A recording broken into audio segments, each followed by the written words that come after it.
Parfois, sans prévenir, une sensation étrange nous traverse, comme un souffle venu d'ailleurs. Et si c'était l'appel d'une voix oubliée, celle de l'enfant en vous, encore vivant, encore vibrant, qui vous tend la main? Il ne s'agit pas d'un conte, une réalité psychique, incarnée, parfois douloureuse, souvent oubliée.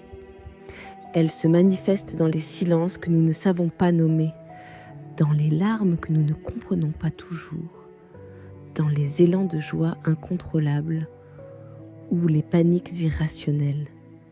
Il y a une voix en nous que nous avons souvent appris à ignorer, une voix fragile mais persistante, tendre mais résiliente. Cette voix, c'est celle de l'enfant intérieur. Ce n'est pas un rêve ni un concept éthéré, c'est une présence. Elle surgit parfois dans les moments où tout semble aller bien et pourtant un vide se fait sentir, comme un enfant qui tire sur la manche de notre veste. Cette voix murmure « Je suis encore là ». Derrière chaque stratégie de survie adulte, l'hypercontrôle, la fuite, l'humour défensif, la colère réflexe ou la quête de reconnaissance, il y a souvent un petit être en nous, figé dans une scène ancienne, attendant d'être vu, entendu, compris, non pas avec les mots de l'analyse, mais avec les yeux du cœur. Le monde adulte valorise l'efficacité, la compétence, la maîtrise. L'enfant intérieur, lui, demande qu'on le regarde avec lenteur. Il ne veut pas qu'on le répare. Il veut qu'on lui offre une place légitime dans notre vie d'aujourd'hui. Revenir à cette voie, c'est un choix courageux. C'est aussi un acte de réconciliation, non seulement avec notre passé, mais avec notre capacité à éprouver, à créer, à aimer, à guérir. Revenir à cette voie, c'est réapprendre à marcher à notre rythme, à écouter les mémoires du corps, à apprivoiser ce qui tremble. Ce récit n'est pas une méthode, mais une invitation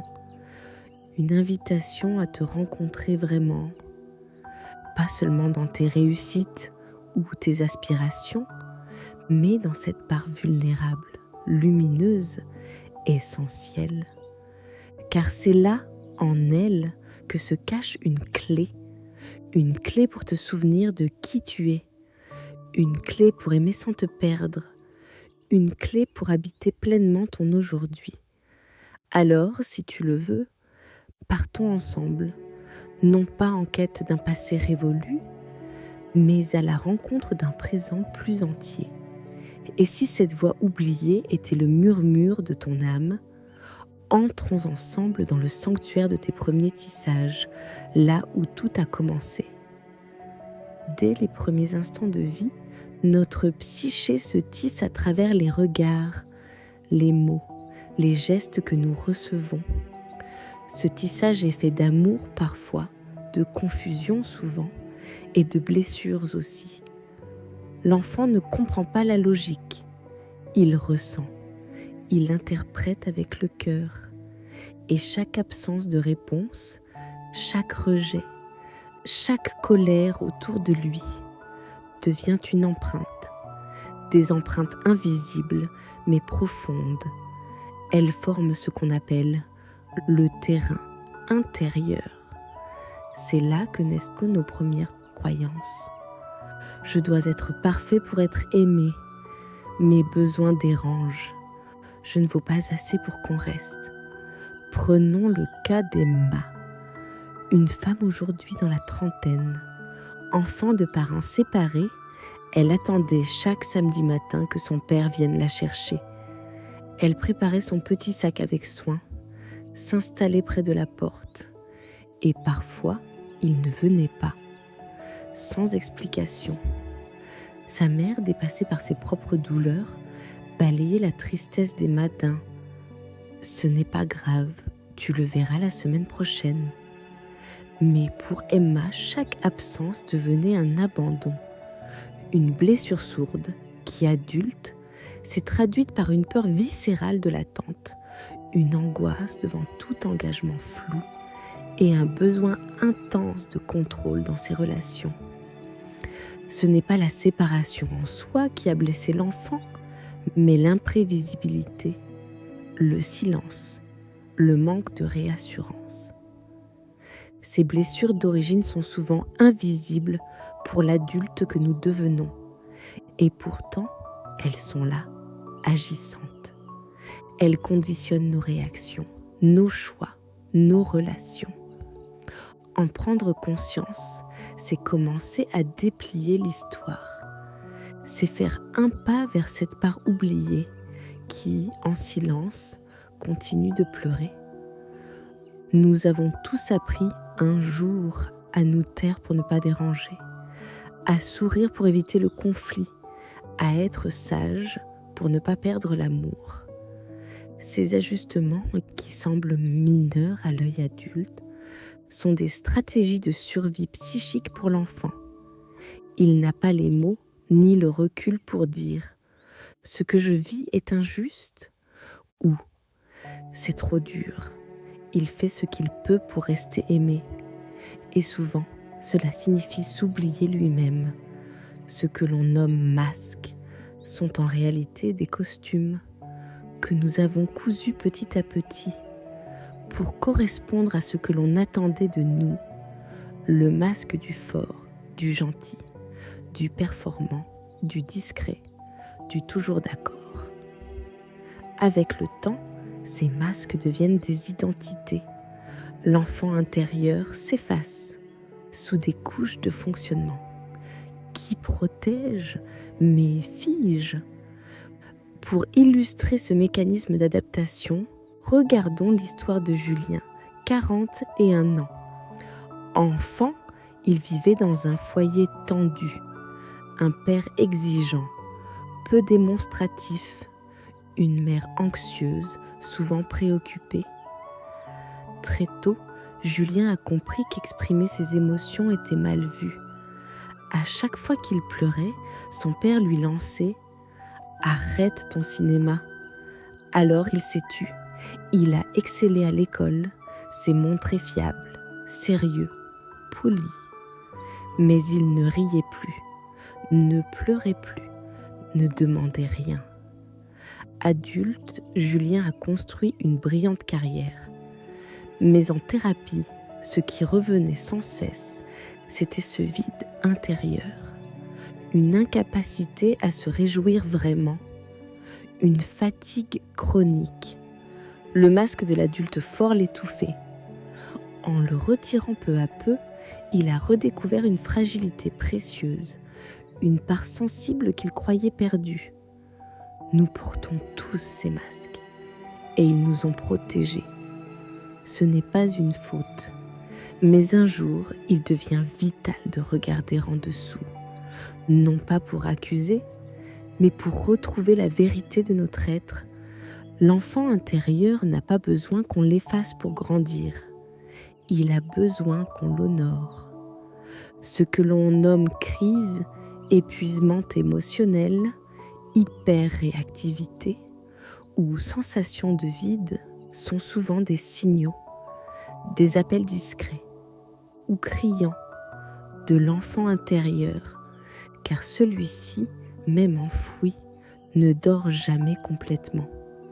Il guette, il attend un espace, une fêlure dans nos rythmes effrénés pour émerger et dire « Et moi ?» Il peut surgir à travers une colère disproportionnée face à une remarque anodine ou une tristesse inattendue, déclenchée par un film, une chanson, une odeur. Parfois même, c'est un rêve, un souvenir, une photo d'enfance qui ouvre la porte. Ce sont des moments de vérité où notre façade d'adulte se fissure, pas pour s'effondrer, mais pour laisser passer une lumière oubliée. Pour mieux comprendre ces signaux, prenons le cas de Sophie, 37 ans. Elle a toujours été perçue comme solide, généreuse, celle qui gère. Mais depuis la naissance de sa fille, elle sentait une irritabilité grandissante. Des larmes lui montaient aux yeux sans raison. Un sentiment de profonde solitude l'envahissait, même entourée. C'est lors d'un atelier de développement personnel qu'elle a compris. S'occuper de son enfant réveillait en elle la petite fille blessée, celle dont le père, alcoolique, promettait de venir à ses spectacles scolaires, mais ne venait jamais, celle qui se sentait invisible. Ses larmes, ce mal-être diffus, n'étaient pas des caprices de son humeur. C'était l'enfant en elle qui frappait à la porte, demandant à être enfin reconnu, entendu, consolé. Ces signes peuvent être déroutants. On pense parfois « je devrais aller bien, tout va bien dans ma vie ». Et pourtant, quelque chose en nous crie. Ce quelque chose, c'est une part vivante qui ne veut plus être anesthésiée. Apprendre à écouter ces signaux, c'est choisir de ne plus ignorer ce qui souffre, ce qui espère. C'est le premier pas vers la réconciliation. Faire le pas vers son enfant intérieur peut être intimidant. Ce n'est pas une démarche théorique ou intellectuelle, c'est une plongée dans l'intime. Et souvent, cette rencontre est teintée de crainte, peur de ce que l'on va découvrir, peur d'ouvrir une porte vers la douleur, peur de ne pas savoir quoi faire. Et pourtant, c'est aussi un moment de grâce, un miracle discret, lorsque pour la première fois, on sent une part de soi répondre à l'appel. Il se passe quelque chose d'indescriptible, une reconnaissance. Comme si deux mondes séparés depuis trop longtemps se retrouvaient. Mais comment cette rencontre se produit-elle ? Parfois, c'est une image qui surgit, celle de l'enfant qu'on a été dans un lieu familier. Parfois, c'est une émotion forte qui monte, un chagrin sans cause immédiate. Parfois encore, c'est une lettre que l'on écrit à son enfant intérieur ou que l'on reçoit symboliquement de lui. Prenons l'exemple de Thomas, 33 ans. Après une rupture amoureuse douloureuse, il a ressenti un vide immense. Un thérapeute lui a proposé de rencontrer son enfant intérieur. D'abord sceptique, il a néanmoins essayé. Dans un moment de silence, il a visualisé un petit garçon assis sur une balançoire. Il était seul, il ne pleurait pas, mais son regard était éteint. Thomas a reconnu ce regard. C'était le sien, enfant, lorsqu'il attendait que sa mère le regarde, alors qu'elle était souvent absorbée dans ses échanges avec un homme qui prenait beaucoup de place dans ses pensées. Il n'y avait pas de violence, pas de cris, juste de l'indifférence. Et cela avait gelé son cœur. Quand Thomas a tendu symboliquement la main à cet enfant, il a senti un soulagement immense, comme si enfin on le voyait. La première rencontre n'est pas forcément spectaculaire, mais elle change tout. Elle ouvre un passage, elle restaure un lien. Et ce lien, aussi fragile soit-il au début, devient une source de réconciliation, de tendresse, de paix. Une fois la rencontre entamée, commence le dialogue. Mais ce langage n'est pas celui de la raison. Il ne suit pas la logique adulte. Il ne se satisfait pas d'explications. C'est un langage fait de ressentis, de symboles, d'émotions. Il demande présence et sincérité. Parler à son enfant intérieur, c'est lui poser des questions simples. Comment te sens-tu aujourd'hui ? Qu'est-ce que tu aurais voulu qu'on te dise à ce moment-là ? De quoi as-tu besoin maintenant ? Mais c'est aussi l'écouter, accueillir les réponses, même si elles sont douloureuses, confuses, bouleversantes. C'est être un témoin bienveillant, Pour mieux saisir cette expérience, voici ce qu'a vécu Marc, 45 ans. Père de 2 enfants, il ne supportait pas quand il pleurait pour rien. Cela le rendait nerveux, impatient. Un jour, en séance, il a tenté un dialogue avec son propre enfant intérieur. Il s'est souvenu d'un moment où, à 7 ans, il était tombé de vélo. Il pleurait fort, sa jambe saignait. Son père l'avait relevé sèchement. « Allez, t'es pas une fillette !» Ce souvenir était enfoui, mais il avait laissé une trace. Pleurer égale être faible. Pleurer égale être rejeté. En revenant à cette scène, Marc a pu dire à son petit garçon intérieur « Tu avais le droit d'avoir mal, je suis désolé qu'on ne t'ait pas consolé. » Ce simple échange, imaginaire mais sincère, a désamorcé en lui une tension de longue date. Il a pu par la suite accueillir les pleurs de ses enfants avec une empathie nouvelle. Le dialogue avec l'enfant intérieur est une pratique régulière. Il ne s'agit pas de résoudre une fois pour toutes, mais d'installer un lien de confiance. Comme avec un être cher qu'on apprend à connaître. Ce lien transforme notre rapport au monde. Car en soignant notre relation à cette part de nous, c'est toute notre relation aux autres qui devient plus vraie, plus fluide, plus libre. Réconforter l'enfant intérieur, c'est aller à la rencontre des blessures encore vives, même si elles sont anciennes. Ce n'est pas nier ce qui a été vécu, ni chercher à l'expliquer à tout prix. C'est reconnaître avec compassion que quelque chose a été douloureux et que cette douleur mérite attention. Ce soin passe d'abord par la reconnaissance. Oui, ce que tu as ressenti était réel. Oui, tu avais besoin de plus. Oui, tu as souffert, même si personne ne t'a cru. Ces mots simples peuvent être réparateurs, car souvent, le plus cruel, ce n'est pas la blessure en elle-même, mais le fait qu'elle ait été ignorée ou minimisée. Réconforter, c'est aussi créer des gestes symboliques, se parler avec tendresse, écrire une lettre à son enfant intérieur, lui offrir un petit objet, un espace, une place. C'est réinventer des rituels de sécurité, même dans l'âge adulte. Un beau témoignage vient de Lucille, 36 ans, qui a créé ses propres rituels de soins.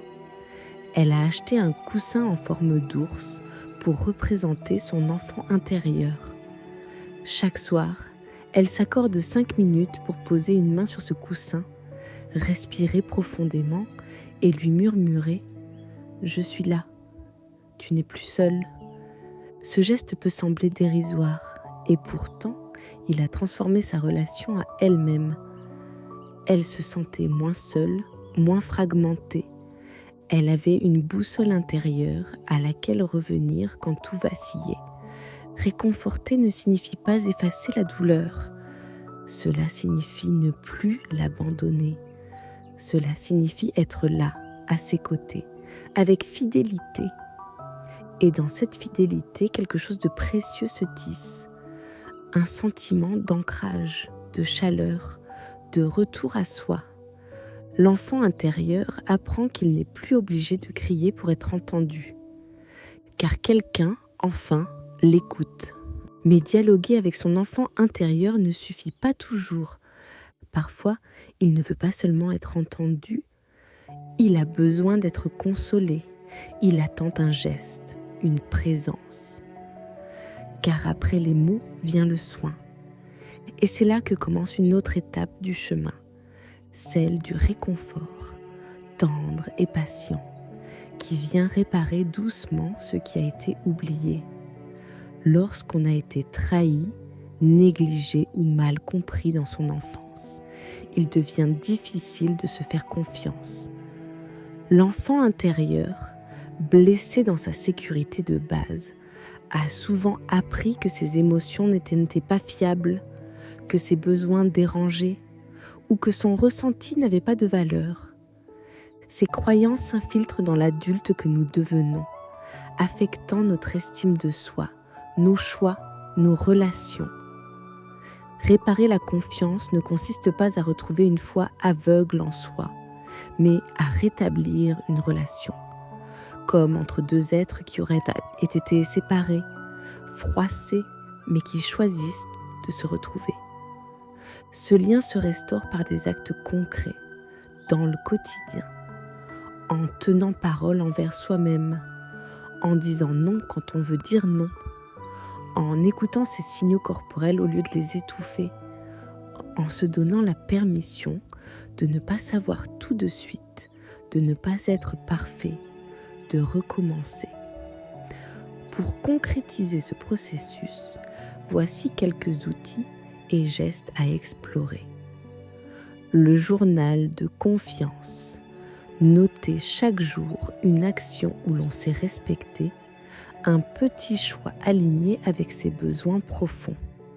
Les rappels doux, une phrase accrochée au miroir, un mot sur le téléphone comme « tu peux te faire confiance ». La constance. Répéter des gestes de soin même quand on n'en voit pas encore les fruits. Car la confiance se tisse avec le temps, pas avec des mots seulement. Élodie, 39 ans, en témoigne. Elle avait grandi dans une famille où l'on ne tenait pas les promesses. Petite, on lui disait « je viendrai » et on oubliait.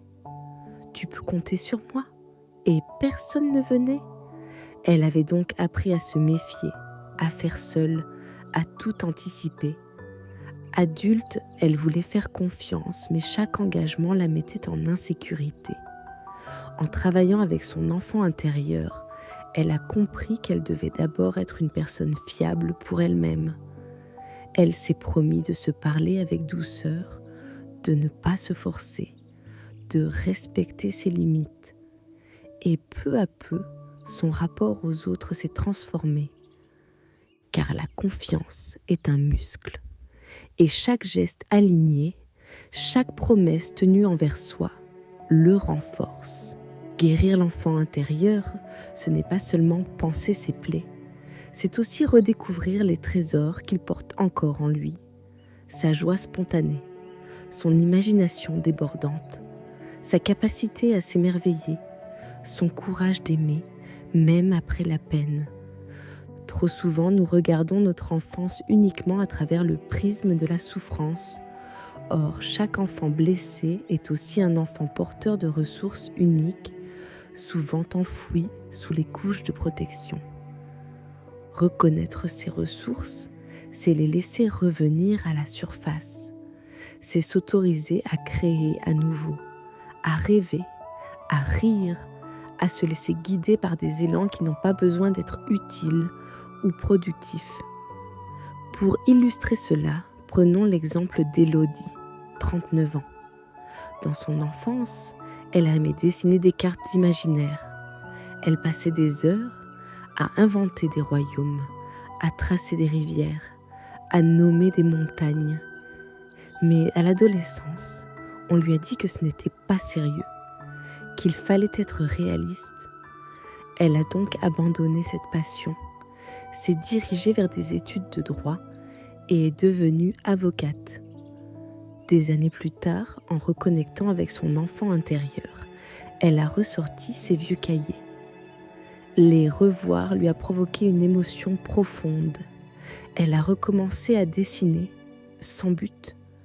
Puis, elle a intégré la cartographie créative dans des ateliers de coaching pour femmes en transition. Elle avait retrouvé un trésor. Son enfant intérieur ne voulait pas qu'elle change de métier. Il voulait simplement qu'elle se souvienne de sa magie. Reconnaître ses ressources, c'est faire la paix avec l'enfant que nous étions. C'est lui dire « je vois ce que tu savais déjà ». Et c'est lui faire une place, non pour le faire travailler, mais pour qu'il nous inspire. Ces trésors peuvent être des rêves, des talents oubliés, des élans spontanés. Ils n'ont pas besoin d'être spectaculaires, ils ont juste besoin d'être honorés. Guérir, ce n'est pas seulement faire un travail sur soi lors de moments exceptionnels. C'est un art de vivre, une manière d'habiter son quotidien autrement.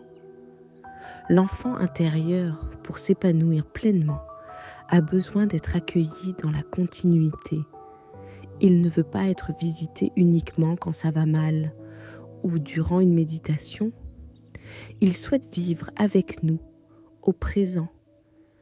Intégrer l'enfant intérieur dans sa vie, c'est lui donner une place symbolique mais réelle. C'est l'écouter avant de dire oui à un engagement. Et toi, qu'en penses-tu ? C'est remarquer quand il s'agite, quand il se ferme, quand il se réjouit. C'est s'offrir du jeu, de la douceur, du rêve. Sans raison, juste parce que c'est nourrissant. Cela ne veut pas dire que l'enfant dirige la vie. Cela signifie que l'adulte en soi se met à l'écoute de ses élans, de ses blessures, de ses besoins. L'histoire de Marie, 42 ans, témoigne de cette intégration progressive dans ses choix et relations. Avant, elle disait toujours oui, même quand elle se sentait épuisée. Elle avait peur de décevoir, d'être rejetée. En reconnectant avec son enfant intérieur, elle a commencé à percevoir une tension à chaque faux oui. Une petite voix qui disait « j'ai peur » ou « je n'ai pas envie ». Elle a appris à dire non sans culpabilité, à poser des limites avec douceur, à choisir ses relations non en fonction de ce qu'on attendait d'elle, mais en fonction de ce qui nourrissait son cœur d'enfant. Et sa vie a changé, pas spectaculairement, mais en profondeur. Intégrer l'enfant intérieur, c'est aussi prendre soin de ses rythmes, dormir suffisamment, manger avec présence, marcher sans but. C'est parfois dessiner sans but, chanter sous la douche, jouer à un jeu ancien, se faire une place à soi dans un monde trop adulte. Un autre exemple est celui de Jérôme, 29 ans. Il avait l'habitude de s'oublier dans le travail. Un jour, il a décidé de bloquer une soirée par semaine pour faire quelque chose que son enfant intérieur aimerait. Il a recommencé à construire des Legos comme à 8 ans. Il pensait que ce serait ridicule. Ce fut libérateur. Il riait tout seul. Il retrouvait une concentration joyeuse, un calme intérieur. Ces petits gestes créent une intimité nouvelle avec soi-même, une loyauté. Et quand l'enfant intérieur se sent accueilli, il cesse de chercher désespérément de l'attention. Il devient un compagnon de route. Il nous rend plus vivants. Cheminer vers son enfant intérieur, c'est aussi s'élever vers le soi. Cette part de nous plus vaste, stable et sage. Le soi n'est pas une perfection inatteignable. C'est une présence intérieure capable de contenir à la fois la vulnérabilité de l'enfant et la responsabilité de l'adulte. Le soi est comme un soleil intérieur, discret mais constant. Il ne cherche pas à imposer, mais à éclairer. Il peut être perçu comme une force tranquille, une sagesse douce, une source d'inspiration stable. Il est la dimension en nous qui reste intacte, même au cœur des tempêtes. Dans les traditions spirituelles et les approches de la psychologie transpersonnelle, le soi représente cette essence qui nous relie à plus grand que nous. Un principe de cohérence intérieure, de direction, de sens. Accueillir le soi, c'est apprendre à écouter cette voix tranquille qui ne juge pas, ne dramatise pas, mais éclaire avec douceur. C'est l'espace en nous qui sait, même quand tout vacille. Devenir un adulte en lien avec son soi, c'est incarner une posture nouvelle, celle d'un parent intérieur bienveillant, fidèle, patient, celui qui ne cherche pas à contrôler, mais à accompagner, qui ne réagit pas à l'enfant intérieur avec exigence, mais avec compassion.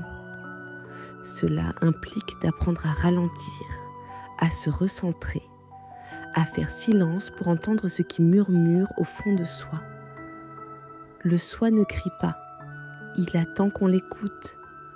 Claire, 47 ans, a souvent agi comme une mère pour tout le monde, sauf pour elle-même.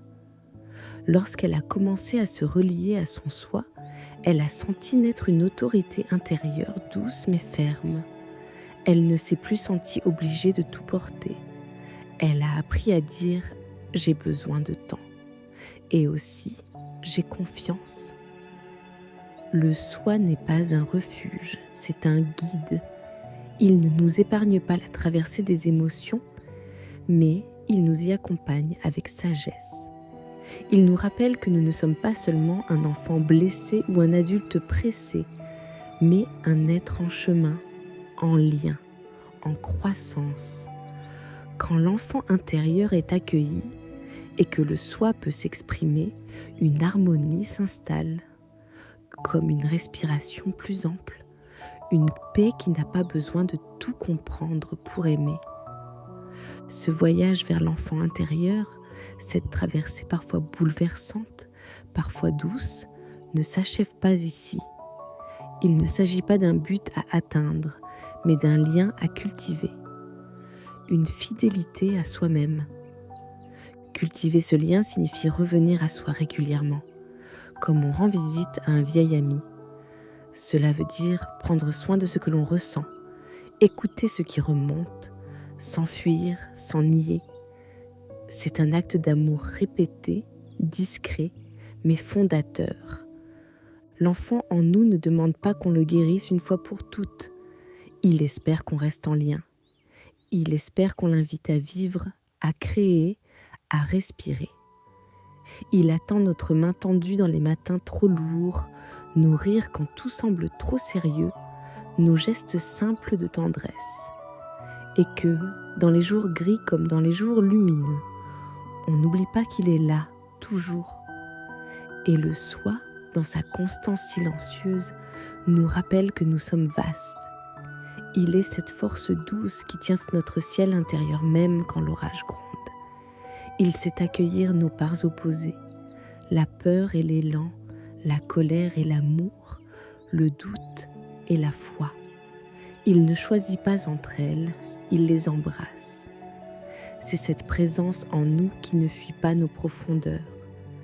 Si ce chemin a un sens, c'est peut-être celui-ci, devenir un lieu sûr pour soi-même, être cette voix intérieure qui rassure au lieu de condamner, être ce regard qui comprend au lieu de juger, une maison intérieure où l'on peut revenir quand le monde dehors devient trop dur, où l'on peut se dire « je suis là ». Je t'écoute, je t'aime. Alors marche encore, doucement, avec tendresse. Tu n'as rien à prouver, seulement à être pleinement. Car en toi, quelque chose de précieux veille toujours. Une lumière discrète mais fidèle. Une flamme qui ne s'éteint pas. Et ce quelque chose, c'est la vie même. Si ces mots ont touché quelque chose en vous, alors restez à l'écoute de vous, de cette voix discrète qui sait, de cette présence en vous qui ne cherche pas à briller, mais simplement à être. Abonnez-vous si ce chemin intérieur vous appelle et partagez cette vidéo avec ceux qui, peut-être, attendent encore de se retrouver. Et souvenez-vous, ce n'est pas une fin, c'est une promesse silencieuse, une main tendue, là, à l'intérieur, toujours.